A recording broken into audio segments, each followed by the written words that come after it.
Breaking news చూస్తున్నారు. ఇరాన్కి బహుశా good న్యూసే. ఎందుకు నేను మాట్లాడుతున్నాను, ఈ స్టోరీ మొత్తం మీకు ఫాలో అయితే కనుక మీకు అర్థమైపోతుంది. యుద్ధం ఆపేస్తా అంటున్నాడు ట్రంప్. యుద్ధం ఆపేందుకు సిద్ధం కాబోతున్నాడు ట్రంప్. ఇది నేనంటున్న మాట కాదు, స్వయంగా ట్రంప్ అన్న మాట. యుద్ధం ఆపేయబోతున్నట్లు స్వయంగా ప్రకటించాడు ట్రంప్. 2 నుంచి 3 వారాల్లో యుద్ధం ఆపేస్తా అంటున్నాడు ఆయన. ఇరాన్కు ఎలాంటి షరతులు పెట్టట్లేదు. ఇరాన్ అణుబాంబులు తయారు చేయకుండా ఉంటే చాలు, వాటికి సామర్థ్యం లేకుండా, ఇన్ఫ్యాక్ట్ ఇప్పటి నుంచి కొన్ని ఏజెస్ వరకు కూడా, అంటే దాదాపుగా కొన్ని రోజుల వరకు కాదు, కొన్ని సంవత్సరాల వరకు కాదు, ఏకంగా ఏజెస్ అంటే ఏళ్ల తరబడి, ఒక విధంగా చెప్పాలంటే పాత తరం అయిపోయినంత కొన్నేళ్ల పాటు, కొన్ని దశాబ్దాల పాటు, బహుశా ఇంకా మాట్లాడంటే కొన్ని శతాబ్దాల పాటు అనుకోవాలి ఆయన మాటల్లో చెప్పాలంటే, అంతవరకు వాళ్ళకి న్యూక్లియర్ వెపన్ సిద్ధం చేసుకునేందుకు ఏర్పాట్లు లేనంతగా, ఆ ఇన్ఫ్రాస్ట్రక్చర్ లేనంతగా వాళ్ళు తయారయ్యారు ఇప్పుడు. కాబట్టి ఇది కూడా ఒక కారణం అంటున్నాడు. ఇరాన్ అణుబాంబులు తయారు చేయకుండా ఉంటే చాలు అంటున్నాడు ట్రంప్. హార్మోజ్ జలసంధిని తెరవకుండానే యుద్ధం నుంచి వైదొలుగుతున్నట్లు ట్రంప్ ప్రకటించాడు. ఒక్కసారి ఈ పాయింట్ మనం మాట్లాడుకునే ప్రయత్నం చేద్దాం. ఎందుకు హార్మోజ్ జలసంధిని తెరవకుండానే యుద్ధం నుంచి బయటకు వచ్చే ప్రయత్నాలు చేయబోతున్నాడు ట్రంప్? ఎందుకంటే ట్రంప్ ఒకటే చెప్తున్నాడు ఇక్కడ. ట్రంప్ చెప్తున్న మాట ఏంటంటే, హార్మోజ్ జలసంధితో మాకు పని లేదు. హార్మోజ్ జలసంధితో పనంతా పూర్తిగా మిడిల్ ఈస్ట్కి సంబంధించి అక్కడ వర్తక వాణిజ్యం ఉంది వాళ్ళకి. దాంతోపాటు యూరోపియన్ కంట్రీస్, యూరోప్ దేశాలకి, మిగిలిన దేశాలు ఏ దేశానికైతే అవసరం ఉందో అవి తెచ్చుకోండి, మా పని అయిపోయింది. మా పని ఇరాన్ని పూర్తిగా నాశనం చేయడం కాదు అని చెప్పి ఇప్పుడు అంటున్నాడు. పూర్తిగా నాశనం చేయడం అని చెప్పి తన పని అనేది కొన్ని రోజుల మాట. బట్ ఇప్పుడేమంటున్నాడు, ఇది నేటో దేశాలు చూసుకోవాల్సిన సందర్భం. నేటో దేశాలు, యూరోప్ దేశాలు అవి మాతో కలిసి రాలేదు కాబట్టి మాకు కూడా అవసరం లేదు, మేము కూడా వాళ్ళకి సపోర్ట్ ఇవ్వాల్సిన అవసరం లేదు. మీ ఆయిల్ మీకు కావాలంటే కనుక మీరు మీ ఫోర్సెస్ని తెచ్చుకోండి, మీ అవసరం కాబట్టి మీరు వెళ్ళి మీ ఆయిల్ తెచ్చుకోండి అని చెప్పి వాళ్ళని వదిలిపెట్టేశాడు అనమాట. ఇది యుద్ధం నుంచి వైదొలుగుతున్నట్లు ట్రంప్ ప్రకటించాడు. ఈ క్రమంలో ఇరాన్తో యుద్ధం కారణంగా ట్రంప్పై విపరీతమైన ఒత్తిడి ఉంది. ట్రంప్కు సహకరించట్లేదు నేటో కంట్రీస్, గల్ఫ్ దేశాల నుంచి ఒత్తిళ్లున్నాయి. సొంత దేశంలో ట్రంప్ దిగిపోవాలంటూ భారీ ఆందోళనలు జరుగుతున్నాయి. ఇరాన్ దెబ్బకు ఎట్టకేలకు తలంచిన సందర్భం ట్రంప్ది. 2-3 వారాల్లో అన్నాడు స్టార్టింగ్లో, ఆ తర్వాత విత్ ఇన్ డేస్ అంటున్నాడు. రోజుల వ్యవధిలోని యుద్ధం ఆగిపోవచ్చు అంటున్నాడు. ఎందుకంటే ఇక్కడ నాకు మాట చెప్పే ప్రయత్నం చేస్తాను. బహుశా ఏప్రిల్ 6 టార్గెట్. ఏప్రిల్ 6ని ఈ యుద్ధం ఆగిపోయే అవకాశం ఉందా? మాట్లాడుకునే ప్రయత్నం చేద్దాం. అసలు ఎందుకు ట్రంప్ ఇటువంటి మాటలు మాట్లాడుతున్నాడు, ట్రంప్ మీద ప్రభావం చూపిస్తున్నాం ఏంటి, ఒక 7-8 పాయింట్స్లో మాట్లాడుకునే ప్రయత్నం చేద్దాం. The very first point, oil. A oil కోసం యుద్ధం ప్రారంభించాడు, ఆ ఆయిలే తన నెత్తి మీద పడుతుంది ఇప్పుడు వచ్చి. ఇప్పటికే ప్రపంచ దేశాల మీద ఒత్తిడి ఉంది. సో టూకీగా చెప్పే ప్రయత్నం చేస్తాను ఈ పాయింట్ని. ఎందుకంటే యుద్ధం ప్రారంభం కాకముందు, అంటే ఫిబ్రవరి 28 కన్నా ముందు $80, ఇంకా అంతకన్నా కొంచెం ముందు చూసుకుంటే క్రూడ్ ఆయిల్ ధర, బ్యారెల్ క్రూడ్ ఆయిల్ ధర $60 ఉండేది. యుద్ధానికి చేరువయ్యే సందర్భానికి $80కు చేరుకుంది. ఏకంగా $130, ఇంకొన్ని సందర్భాల్లో $136 వరకు చేరుకుంది. ఇప్పుడు ఆ ఫ్లక్చువేషన్స్ కొంచెం అటు ఇటు ఊగిసలాడుతూ దాదాపుగా $106 దగ్గర సెటిల్ అవుతోంది. అఫ్కోర్స్ ఫ్లక్చువేషన్స్ ఉన్నాయి కూడా. అంటే అర్థం చేసుకోవచ్చు ట్రంప్ మీద ఏ స్థాయిలో ప్రభావం ఉందనేది. ఇంకొక మాట, ఆయిల్ గురించి వచ్చింది కాబట్టి, ఈ స్ట్రెయిట్ ఆఫ్ హార్మూజ్ని క్లోజ్ చేసిన తర్వాత గల్ఫ్ దేశాల నుంచి ప్రపంచ దేశాలకు ఆయిల్ వెళ్ళే అవకాశం లేదు. దాంతోపాటు ఇరాన్ ఎప్పటి నుంచో ఆప్షన్లో ఉండింది, బట్ ఇరాన్కి ఇచ్చే ఆప్షన్ లేదు శాంక్షన్స్ కారణంగా. ఒకవేళ తీసుకుంటే ఆ దేశాల మీద శాంక్షన్స్ విధిస్తుంది. అఫ్కోర్స్ చైనా తీసుకుంటుంది, అయినా ట్రంప్ ఏం మాట్లాడదు. ఇప్పుడు స్ట్రెయిట్ ఆఫ్ హార్మూజ్ నుంచి చైనాతో పాటు భారత్ కూడా తీసుకుంటున్నాయి. బట్ ఇరాన్ ఇస్తుందా? ఇరాన్ నుంచి అనేది కష్టం. అక్కడ ఆయిల్ ఇన్ఫ్రాస్ట్రక్చర్ కాస్త డ్యామేజ్ అయింది. ఉన్న వాటిని కొంచెం పంపించుకునే ప్రయత్నం చేస్తుంది. Coming back to the subject here again. So ఇటువంటి ఇప్పుడు ఆయిల్ అవసరం ఎవరికి ఉంది ప్రపంచ దేశాల్లో? మరీ ముఖ్యంగా యూరోపియన్ కంట్రీస్ బాగా ఇబ్బంది పడుతున్నాయి గల్ఫ్ దేశాలు దెబ్బతిన్న తర్వాత. సో ఈ క్రమంలో ఇరాన్ నుంచి ఆయిల్ తీసుకుంటున్న దేశాలు, కొన్ని భారతదేశం పక్కన పెడితే చైనా లాభపడుతోంది, రష్యా కూడా లాభపడుతోంది.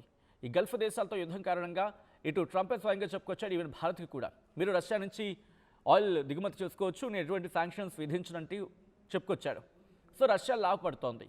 ఇరాన్ కూడా గతంతో పోల్చుకుంటే ఇప్పుడు వాళ్ళ అంటే శాంక్షన్స్ కారణంగా చాలా దేశాలు తీసుకోలేదు కదా వాళ్ళ ఆయిల్ని, ఇప్పుడు కొన్ని దేశాలు తీసుకుంటున్నాయి, అవి కూడా కాస్త లాభపడుతోంది. ఇరాన్ ఆ విషయంలో కూడా కాస్త వాళ్ళు అమౌంట్ని గెయిన్ చేసుకోవడం జరుగుతున్నది. సో ఇవన్నీ కూడా ట్రంప్కి కాస్త దెబ్బ కొట్టాయి. ఇది ద వెరీ ఫస్ట్. ఇంకా డెప్త్గా మాట్లాడుకుంటే స్ట్రెయిట్ ఆఫ్ హార్మూజ్ని క్లోజ్ చేసిన సందర్భంలో ఇటు యూరోపియన్ కంట్రీస్ కూడా ఇబ్బంది పడుతున్నాయి, పశ్చిమ దేశాలు ఇబ్బంది పడుతున్నాయి. ఇప్పుడు హౌతీలు బెదిరించడంతో స్ట్రెయిట్ మందాబ్ అని చెప్పి ఒకటి ఉంది. ఇక్కడ యెమెన్కి జిబోటికి మధ్యలో రెడ్ సీ మీదుగా ఉంటుంది. సో అక్కడ దెబ్బపడే అవకాశం ఉంది. అరౌండ్ అక్కడ 20% స్ట్రెయిట్ ఆఫ్ హార్మోస్ దగ్గర 20%, అలాగే ఇక్కడ 10%. ఈ రెండు బ్లాక్ అయితే ప్రపంచం అంతా పడి ఒక్కసారిగా ట్రంప్ నెత్తి మీద పడుతుంది. కాబట్టి భయపడుతున్నాడా? ఇది ది వెరీ ఫస్ట్ క్వశ్చన్. ఆ తర్వాత నేటో దేశాలని మద్దతు అడిగాడు. కానీ నేటో దేశాలు ఏమంటున్నాయి? నో, మేమైతే మాత్రం యుద్ధంలోకి నేరుగా దిగం, మేమైతే సపోర్ట్ ఇవ్వం, కొన్ని దేశాలు బాట వలసకి సపోర్ట్గా వెళ్తాయి అంటున్నప్పుడు కూడా దిగుతాయి అనేది బిగ్గెస్ట్ క్వశ్చన్ మార్క్. ఎందుకంటే ఏవైతే బలం ఉంటాయి అనుకున్నాయో అవేవి కూడా రంగంలోకి దిగటలేదు. బ్రిటన్ సపోర్ట్గా ఉండట్లేదు, ఫ్రాన్స్ తటస్థ వైఖరిని అవలంబిస్తోంది. దాంతోపాటు ఇలా కొన్ని దేశాలు చాలా తటస్థ వైఖరిని ప్రదర్శిస్తున్నాయి, కొన్ని దేశాలు అయితే మొహం మీద చెప్పేస్తున్నాయి నో అని చెప్పి. అటువంటిది నేటో పరిస్థితి. ఇక గల్ఫ్ దేశాల నుంచి ఏ స్థాయిలో ఒత్తిళ్లు ఉన్నాయో చూడొచ్చు. నిన్న కూడా దుబాయ్ మీద దాడులు అవుతూనే ఉన్నాయి, కీలకమైన ఆయిల్ ఇన్ఫ్రాస్ట్రక్చర్ మీద దాడులు చేస్తూనే ఉంది. అండ్ దాంతోపాటు బహ్రెయిన్లో కూడా దాడులు జరుగుతున్నాయి, కువైట్ ఖతార్లో కూడా దాడులు జరుగుతూ ఉన్నాయి. ఇవన్నీ మిలిటరీ బేసెస్ వీళ్ళకు ఉన్నాయి. అండ్ ఎంతలా భయపడిపోయారంటే ట్రంప్, ఇది నేనంటున్న మాట కాదు, ఇంటర్నేషనల్ మీడియా కోట్ చేస్తున్న మాటలు నేను చెప్పే ప్రయత్నం చేస్తున్నాను. ఇజ్రాయెల్కి తరలించే ప్రయత్నం జరుగుతోంది ఈ మిలిటరీ బేసెస్ని అక్కడి నుంచి షిఫ్ట్ చేసి. ఇక్కడ ఈ గల్ఫ్ దేశాల నుంచి ఇజ్రాయెల్కి తరలించాలని చెప్పి యోచనలు ఉన్నాడంట. ఎందుకంటే దెబ్బతిన్నాయి, మళ్ళీ గల్ఫ్ దేశాలు ఇస్తాయని నమ్మకం లేదు, బలహీన పడిపోయిందని చెప్పి తనకున్న సోర్సెస్ ప్రకారం తనకు అందుతోందనేది డిస్కషన్ జరుగుతోంది. సో వీటన్నిటిని అధిగమించాలి. అండ్ ఇజ్రాయెల్ కూడా ఈ సమయంలో మరింత సపోర్ట్ ఇవ్వాలి. మిడిల్ ఈస్ట్లో కనుక తన ప్రభావం చూపించాలనుకుంటే, తన పవర్ ఇంకా కంటిన్యూ కావాలనుకుంటే, అండ్ ఈ బేసెస్ ఇక్కడ గల్ఫ్లో ఉంటే వాళ్ళకి ఇబ్బంది అని చెప్పి వాళ్ళ నుంచి ఒత్తిడి మొదలవుతోంది. కాబట్టి తరలించాలి. కాబట్టి ఇన్ని సిచ్యువేషన్స్ ఉన్నాయి, ఇన్ని కాబట్టులు ఉన్నాయి, కాబట్టి పంపించాల్సిన సిచ్యువేషన్ ట్రంప్కి కనిపిస్తోంది. ఇది the very second and very third ఆ తర్వాత నాలుగోది, ఇంటర్నల్గా నో కింగ్స్ ప్రొటెస్ట్లు చాలా విపరీతంగా జరుగుతున్నాయి. ఏకంగా దాన్ని ఏదో అంటూ ఉంటారు, చెప్పే ప్రయత్నం చేస్తాను. కమోడ్, గోల్డెన్ కమోడ్, వాళ్ళు ఒక కుర్చీలా పెట్టి, ఆ కుర్చీ రాజుల కుర్చీలు ఉంటాయి కదా, ఆ కుర్చీలా పెట్టి దానికి గోల్డెన్ కమోడ్ లాంటి, గోల్డెన్ కమోడ్ అంటే గోల్డెన్ కమోడ్ కాదు, బట్ కమోడ్కి గోల్డ్ కలర్ వేసి అక్కడ కూర్చుంటూ చాలా వ్యంగ్యంగా అక్కడ ప్రొటెస్టులు జరుగుతున్నాయి, చాలా వెటకారంగా ప్రొటెస్టులు జరుగుతున్నాయి. ట్రంప్కు వ్యతిరేకంగా ప్రొటెస్టులు పీక్స్కి చేరుకుంటున్నాయి. నో కింగ్స్ అంటూ ప్రొటెస్టులు ఏకంగా కొన్ని లక్షలాది మంది పార్టిసిపేట్ చేస్తున్నారు. దట్ 2 వీకెండ్స్ అంటే అర్థం చేసుకోవాలి. సో అక్కడ ప్రొటెస్టులు కూడా పతాక స్థాయికి చేరుకుంటున్నాయి. అండ్ ఈ ఇంపాక్ట్ వచ్చే నవంబర్ ఎలక్షన్స్లో రిపబ్లికన్లకు దెబ్బ కాబోతుంది. డెమోక్రాట్ల విషయం ఆల్రెడీ మనకు తెలిసిందే. డెమోక్రాట్ల నుంచి తనకి మద్దతు లేకపోగా, అఫ్కోర్స్ అపోజిషన్ నుంచి ఎందుకుంటుంది, కానీ సొంత పార్టీ రిపబ్లికన్లో కూడా ట్రంప్కి ఇప్పుడు ఎదురు దెబ్బ తగులుతోంది.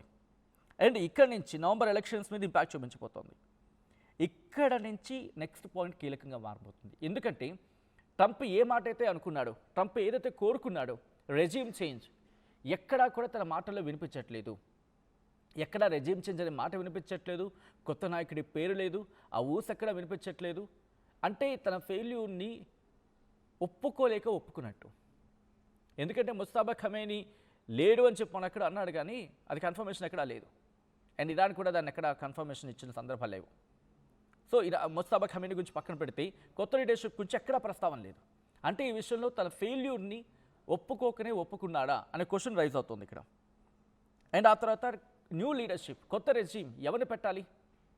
ఆ పెహ్లావి అనే వ్యక్తి వినిపించేది.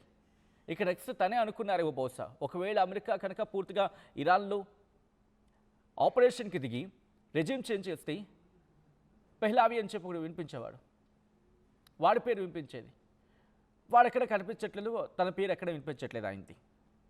కాబట్టి ఈ ఆప్షన్ కూడా లేదు. అండ్ ఆ తర్వాత వచ్చేది డిఫెన్స్ ఖర్చు ఎంతలా పెరిగిపోయిందంటే ఇప్పటి వరకు రోజుకి దాదాపుగా 1200 నుంచి 1500 కోట్ల రూపాయలు ఖర్చు పెడుతోంది అమెరికా. 1200 నుంచి 1500, ఆన్ అండ్ యావరేజ్గా 1350 కోట్లు అనుకుందాం, 1350 కోట్లు అనుకుందాం, $1150 బిలియన్ అనుకుంటే దాదాపుగా, పోనీ అవంతా పక్కన పెడదాం, మొత్తంగా మాట్లాడుకుంటే ఏకంగా 40 లక్షల కోట్లు ఇది ఖర్చు పెట్టింది. మరి దీంట్లో నష్టం ఎంత? ఎందుకంటే F-35 ఫైటర్ జెట్స్ ఉన్నాయి. యూఎస్ఎస్ గెరాల్డ్ మొన్న రిపేర్కి వెళ్ళి మొన్న బయటకు వచ్చింది అంటున్నారు. అది ఎంతవరకు సత్యం అనేది తెలియదు. దాంతోపాటు అబ్రహం లింకన్ కూడా అటాక్కి గురైంది అనేది వినిపించే మాట. ఇంకా మాట్లాడుకుంటే వాళ్ళకు గల్ఫ్ దేశాల్లో ఉన్న కీలకమైన E-3 విమానం ధ్వంసమైంది. దీని కాస్ట్ సుమారు 4 నుంచి 6,000 కోట్లు ఉంటుంది. కాబట్టి భారీగా దెబ్బలు తగులుతున్నాయి. ట్రంప్ ఈ కారణంగానే ఇటు యుద్ధాన్ని ముగించేందుకు సిద్ధం కాబోతున్నాడు అంటూ కూడా ప్రపంచవ్యాప్తంగా అనేక విశ్లేషణలు. కారణం ఇది కొంతమేరకు మాత్రమే. దాంతోపాటు వీళ్ళ లాబీస్ అమెరికాలో ప్రస్తుతం పీట్ హెగ్సేత్ కావచ్చు, పీట్ హెగ్సేత్ చుట్టూతో ఇప్పుడు ఒక ఆరోపణ చాలా బలంగా వినిపిస్తోంది. ఈ యుద్ధం ప్రారంభమయ్యే కన్నా ముందు ఆయన లాబీలకి చెందిన వాళ్ళు చాలా గట్టిగా ఇన్వెస్ట్ చేశారు ఈ డిఫెన్స్లో, వాళ్ళు లాభపడ్డారని చెప్పి ఒక పెద్ద ఆరోపణ ఇప్పుడు వినిపిస్తోంది. అయితే ఆయన దాన్ని ఖండించిన పరిస్థితి ఉన్నప్పటికీ కూడా, ఇండైరెక్ట్గా ఖండించిన పరిస్థితి ఉన్నప్పటికీ కూడా ఇప్పటికిప్పుడు పరిస్థితుల్లో సిచ్యువేషన్స్ క్లారిటీ కోరుకుంటుంది అమెరికా.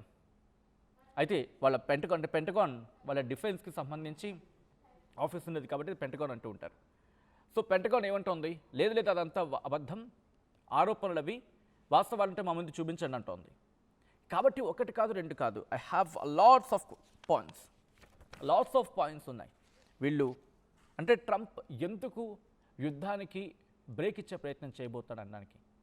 అండ్ రిమెంబర్, ఇజ్రాయెల్ నుంచి అయితే ప్రెషర్ ఉంది. కొద్దిసేపటి క్రితం మనం మాట్లాడుకున్నట్టుగా ఈ పాయింట్స్ అన్నీ ఒకే అయితే ఇజ్రాయెల్ నుంచి కూడా ప్రెషర్ ఉంది మరి యుద్ధం కంటిన్యూ చేయాలని చెప్పి.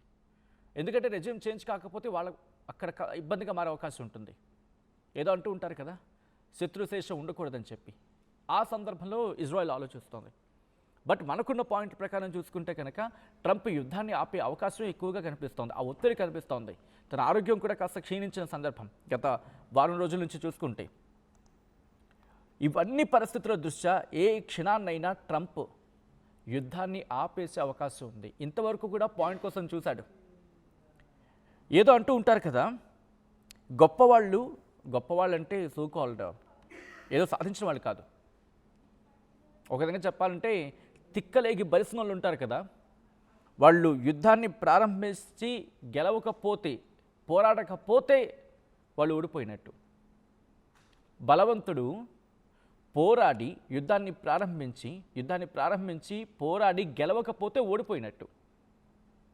అండ్ బలహీనుడు పోరాటం చేసి యుద్ధంలో నిలిచి ఓడిపోయినా గెలిచినట్టే.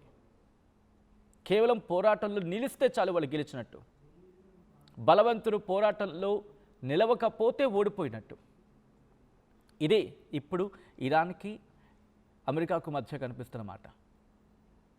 కొన్ని నెలల పాటు ఏమంటున్నాడు ట్రంప్, యుద్ధాన్ని అయితే కంటిన్యూ చేస్తాం, కొన్ని రోజుల పాటు ఏమన్నాడు ఏకంగా, ఎన్ని రోజులైనా మేము యుద్ధం చేస్తాం, ఆ రెజ్యూమ్ చేంజ్ చేయడమే లక్ష్యం, పెట్రోల్ ధరలు పెరిగిపోయినా నాకు సంబంధం లేదు, ప్రపంచం ఏమైపోయినా పర్వాలేదు, అక్కడ రాక్షస పాలన ఉండడానికి వీల్లేదన్న ట్రంప్ ఇప్పుడు ఆ పాలన గురించి ఊసెత్తడం లేదు. పెట్రోల్ ధరల గురించి ఏదో కన్సర్న్ వ్యక్తం చేస్తున్నట్టుగా మాట్లాడుతూ ఉన్నాడు. తన మీద ఒత్తిడి ఉంది అనేది ఆ మాటల్లో అర్థమవుతుంది. పీట్ హెగ్సేత్ ఆయన మీద కూడా some international media and social మీడియాలో జరుగుతున్న చర్చ ఏంటంటే, పీట్ హెగ్సేత్ అంటే వాళ్ళ వార్ మినిస్టర్, వాళ్ళ వార్ సెక్రటరీ. ఆయన గురించి కూడా నువ్వు స్టార్ట్ చేయమంటే నేను స్టార్ట్ చేశాను అని చెప్పి అర్థం వచ్చేలా ఇప్పుడు అత్తగాడి మీద కూడా కాస్త అసహనాన్ని వ్యక్తం చేస్తూ ఉన్నాడు. ఈ మధ్య పీట్ హెగ్సేత్ బయటకు వచ్చి మాట్లాడుతున్నాడు ట్రంప్ కన్నా. సో దట్ ఇట్స్ షోస్ అమెరికాలో పరిస్థితి ఏంటి, ట్రంప్ పరిస్థితి ఏంటనేది. సో ఒకసారి మీరు మాట్లాడే ప్రయత్నం చేయండి, మీరు కమెంట్ చేసే ప్రయత్నం చేయండి. ట్రంప్ నిజంగానే యుద్ధం ఆపేస్తాడా, లేకపోతే ఏప్రిల్ 6 డెడ్లైన్ దగ్గర పడుతోంది కాబట్టి ఇంకొక నిర్ణయానికి వెళ్ళే అవకాశం ఉందా? చర్చల మాట లేదు. ఇన్ని పాయింట్లు మనం మాట్లాడుకున్నాం కదా, మరి డిస్కషన్ సంగతి ఏంటంటే ఎక్కడా ప్రస్తావించట్లేదు. పాకిస్తాన్ పేరు ప్రస్తావించట్లేదు, డిస్కషన్స్ గురించి మాట్లాడట్లేదు, ఈజిప్ట్ ప్రస్తావన లేదు, టర్కీ ప్రస్తావన లేదు, కువైట్ ఖతార్ ఆ మధ్య ప్రయత్నాలు చేస్తుంది, ఖతార్ ప్రస్తావన లేదు. ఎక్కడా చర్చల గురించి మాట్లాడట్లేదు. ఎంత వేగంగా యుద్ధాన్ని ఆపేద్దామా, దానికి ఉన్న పాయింట్ని ఒక ప్రాపర్ పాయింట్ కోసం ట్రంప్ ప్రయత్నాలు చేస్తున్నట్టుగా అర్థమవుతుంది. సో ఈ నేపథ్యంలో యుద్ధాన్ని ట్రంప్ ఆపేస్తాడా, నిజంగా ఆపేసే అవకాశం ఉందా, లేకపోతే ఇదొక మళ్ళీ వార్ టాక్టికా? మీరేమనుకుంటున్నారు? కమెంట్ చేసే ప్రయత్నం చేయండి. ఈ కథ మిమ్మల్ని కాస్త కలవరపరచవచ్చు, అయితే మిమ్మల్ని కలవరపాటు గురి చేయడం ఆర్టీవీ ఉద్దేశం కాదు. కానీ ఇటువంటి కథనాలు చూసినప్పుడు కాస్త కలవరపాటు గురే అవకాశం ఉంటుంది కాబట్టి దీనికి సంబంధించి తగిన జాగ్రత్తలు తీసుకోవాలని ఆర్టీవీ సూచించడం జరుగుతోంది. This is distributing content, viewer description is highly advised. ఒక ప్రశ్న మీ ముందుంచే ప్రయత్నం చేసింది ఆర్టీవీ అని మాట్లాడే ప్రయత్నం చేయండి. ట్రంప్ నిజంగానే యుద్ధం ఆపేస్తాడని చెప్పి మీరు అనుకుంటున్నారా? ఎస్, ఆపేస్తాడని చెప్పి ఇప్పటికే దాదాపుగా అరౌండ్ 30 to 40% ఎస్ అంటున్నారు, ఆపేస్తాడంటున్నారు. ఇంకొంతమంది ఏదో పెద్ద ప్లాన్ వేశాడని చెప్పి ఏకంగా 60 to 70% అంటారని అర్థం చేసుకోవచ్చు. సో ఇప్పటికే ట్రంప్ గురించి తెలిసిన వాళ్ళు ఎవరైనా ఈరోజు మాట్లాడమంటే రేపు మాట్లాడట్లేదు కాబట్టి బహుశా ఇంకొక వ్యూహం అయ్యుండొచ్చు అని అనుకుంటున్నారు. మరి మీరేమనుకుంటున్నారు? నిజంగా ట్రంప్ యుద్ధాన్ని ఆపేస్తాడా లేకపోతే ఇంకొక పెద్ద ప్లాన్తో ముందుకు వెళ్ళే ప్రయత్నం చేయబోతున్నాడా? మీ అభిప్రాయం ఏంటి? కామెంట్ చేసే ప్రయత్నం చేయండి. ఒకసారి యూఎస్లో అల్లర్లు చాలా బీభత్సంగా జరుగుతున్నాయి. మన వీకెండ్కి రోడ్డు మీదకి పెద్ద ఎత్తున ప్రజలు చేరుకున్నారు. వాళ్ళు ఏమంటున్నారు? ట్రంప్ ఎటువంటి అసహనం వ్యక్తం చేయడం జరుగుతోంది, ఇప్పుడు చూద్దాం.